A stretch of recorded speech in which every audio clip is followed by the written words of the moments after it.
Isaïe 9. Le peuple qui marchait dans les ténèbres voit une grande lumière. Sous ceux qui habitaient le pays de l'ombre de la mort, une lumière resplendit.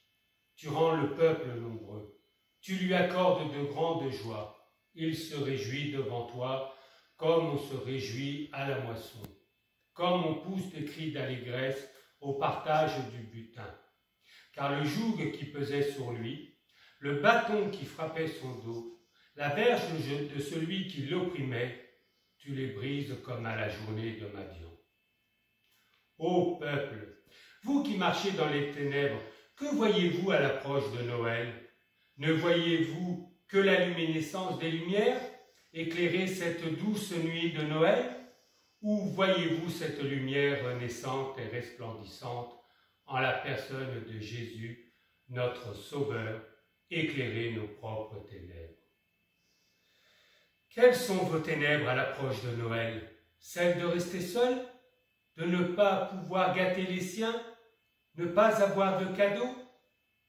Peut-être que ces ténèbres vous ont tellement envahi que vous ne voyez plus cette lumière qui vous appelle à briller dans votre sombre nuit. Laissez entrer cette lumière dans votre cœur afin de recevoir cette joie intarissable. Laissez entrer cette lumière dans vos yeux afin de ne plus marcher dans les ténèbres. Laissez-vous porter par cette lumière. Elle vous fera voyager à travers des montagnes enneigées. Elle vous déposera à la cime du sapin.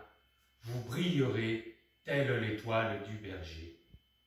Laissez le sapin, roi des forêts, briller de ses mille feux. Dieu nous propose un autre roi, une autre lumière, celle d'un enfant roi qui nous est né, surtout donné.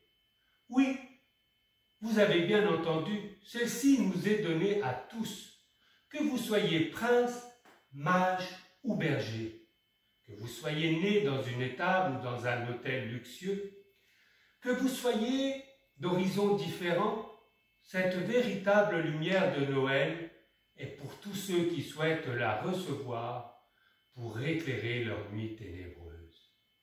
Réjouissez-vous, vous qui aviez peur de ne pas avoir de cadeau, car cette lumière divine est votre cadeau le plus précieux. Elle est gratuite, mais elle a un prix, car le joug pèse sur lui. Si cette lumière est douce comme une légère branche et vous procure un bien-être, à cette même branche est attaché un tronc qui frappe son dos, pour que cette lumière puisse pétiller au-delà du champagne, flamboyer au-delà des bougies de Noël.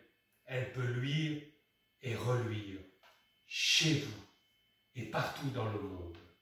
En compagnie de cette lumière divine, ne vous inquiétez pas si vous n'avez pas de repas de réveillon ni de grand cru, car en invitant cette lumière en la personne de cet enfant divin, vous n'aurez plus jamais faim ni soif.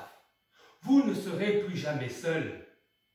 N'hésitez pas à vous faire inviter à votre tour pour partager cette lumière et passer le flambeau.